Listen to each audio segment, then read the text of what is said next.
Hello అండి. ఈరోజైతే మనం science and technology innovation policy 2013 చూద్దాం. ఇది వచ్చేసి పార్ట్ 2. పార్ట్ 1లో ఆల్రెడీ నేను 2 పాయింట్స్ కవర్ చేశాను.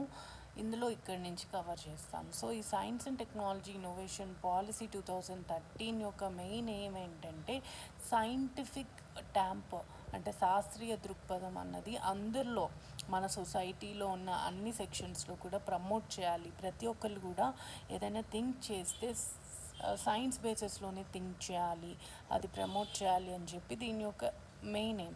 అలానే మన research and development, science related research and development infrastructure అన్నది ఎస్టాబ్లిష్ చేయాలి మన కంట్రీలో అన్నది కూడా మెయిన్ ఎయిమ్ అండి.